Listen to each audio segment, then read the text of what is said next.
You know, one of the most important things we do all year is our annual goal-setting date with each other. You see, back in the old days of our marriage, I pursued goals all alone, and she wasn't crazy about goal setting as I am, so she just, didn't have the same system.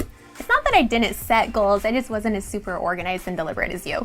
Okay, well, that's true. But we kind of worked out our goals, I guess, separately, alone, quietly. And then one year, we decided to make a little change. We decided to take a special trip out to the beach to spend some time and work on some goals together.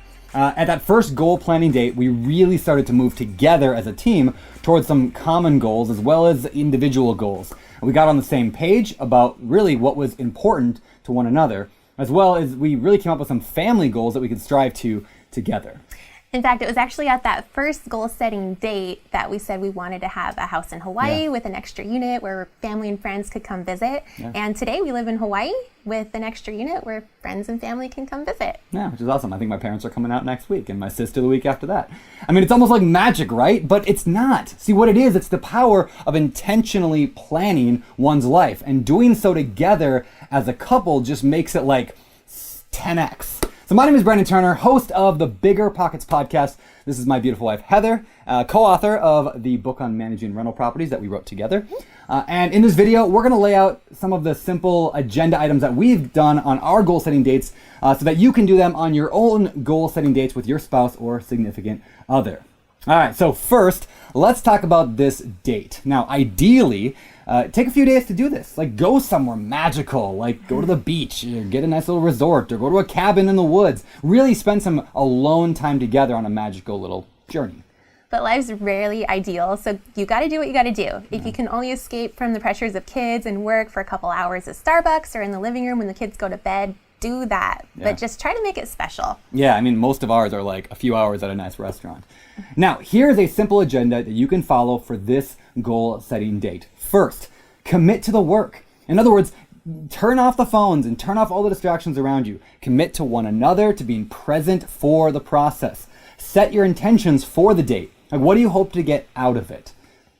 Second, take time to really connect with your date. In other words, before you jump into what you want, let's focus on deepening the moment with your significant other so that you're both really in the right place mentally, spiritually, emotionally for the important work you're about to do. Yeah, it's really good.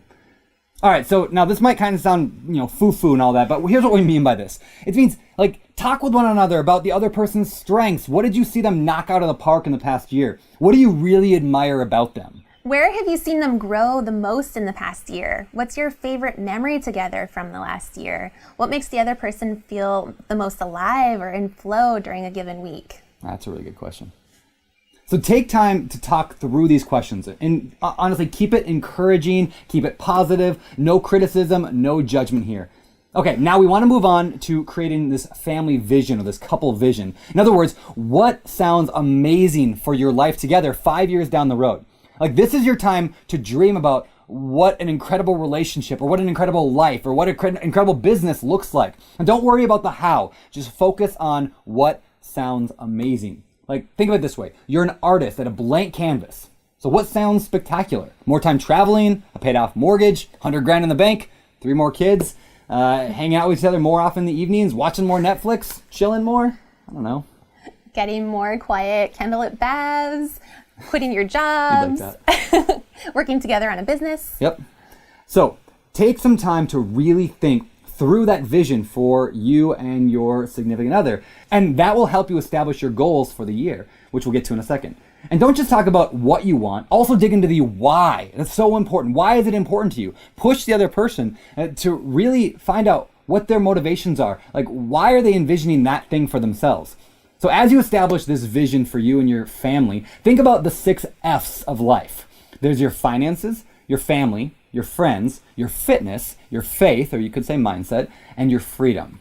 Now, after establishing a big picture vision for these areas of your life, you're going to spend some time on each one, thinking through 8 questions on each. We call these the Great 8 questions because it rhymed, and they're really helpful for digging into these categories. So number 1, where are we currently at with this category? Number 2, where do we want to be in 5 years? You just did this in the vision component. Yep. Number 3, what did we do amazing last year in regards to this life category? Number 4, what could we have done better last year with this? Number 5, what can we do this year to be on track to hit that 5-year vision? Like, this is your goal for the year that we're establishing right there. But that's not enough. So Number 6, what do we or I need to do this quarter of the year to be on track for that 1-year goal? And then number 7, super important, who's taking ownership of that goal's accomplishments? And 8, for the other person, simply ask, what can I do to help you reach this goal? All right, I love that. So let's do a quick imaginary example together. We'll take the finance category of life. This includes things like your net worth, your monthly income, your monthly expenses, your savings rate, your credit scores maybe, your level of passive income, your number of assets, your real estate portfolio, your savings account balance, stock portfolio, whatever, you get the picture.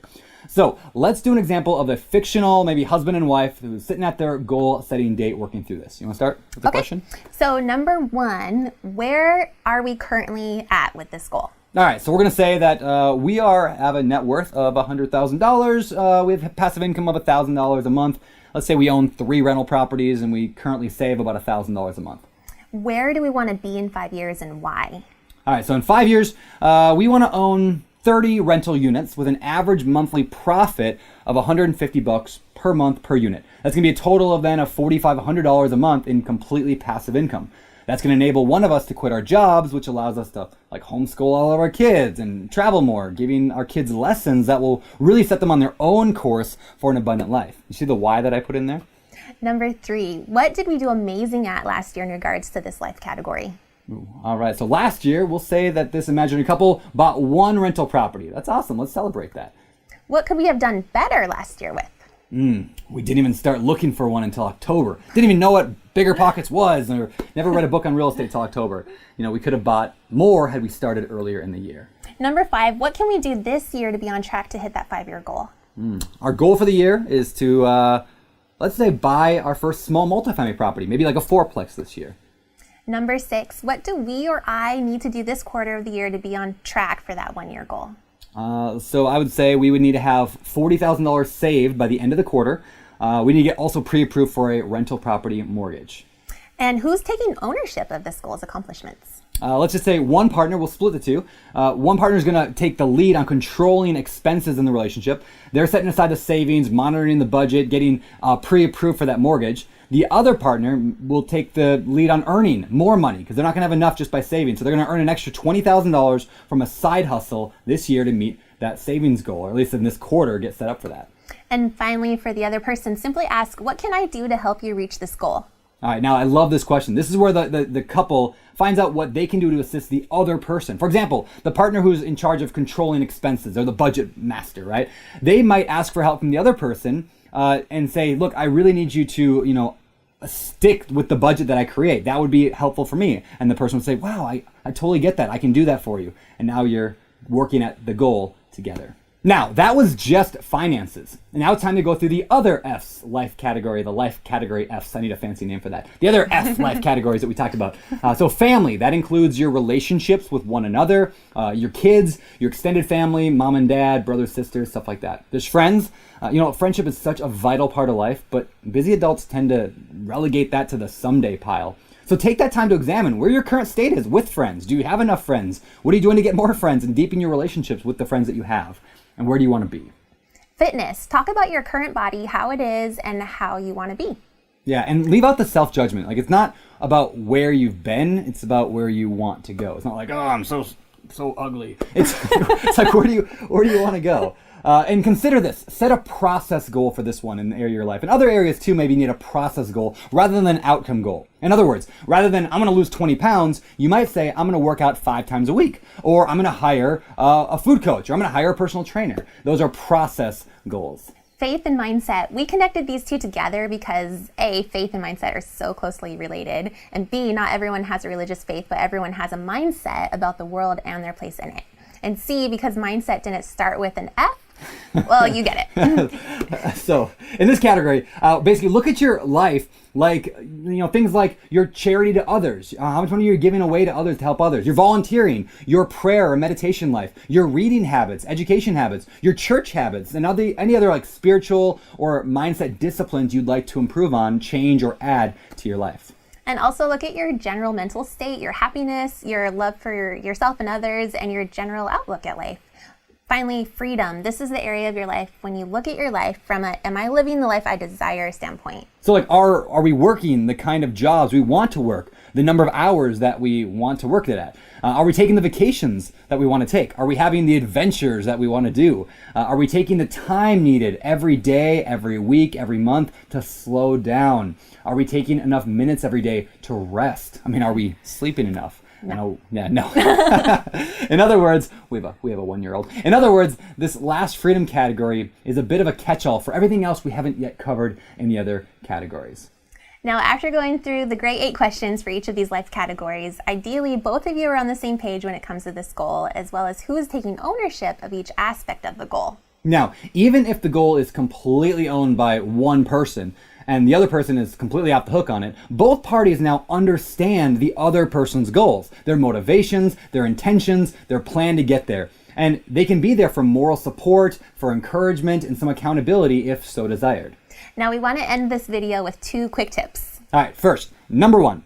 So, true story, last year, I had all these big goals at our goal planning date, and I was going to buy $50 million of real estate, which we're just about there. I think we're like 45 right now, which is awesome. And then I talked to Heather, and I was like, what's your goals? What's your biggest goal? What's your big things? And you were like... One of my big goals was to drink more water. Yeah, and I was like, no, think bigger than that. Like, what do you want to do? But that's what was important to me. Yeah, and so it took a little bit for me to sink into me. But then I realized, like, what's important to me and important to her don't have to be the same thing.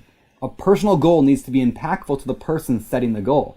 The other person is there to coach and guide and ask questions, but not dictate the other person's goals. And in reality, where mine was really focused on money and growing wealth, hers was focused on health, right? The fitness side of the life category.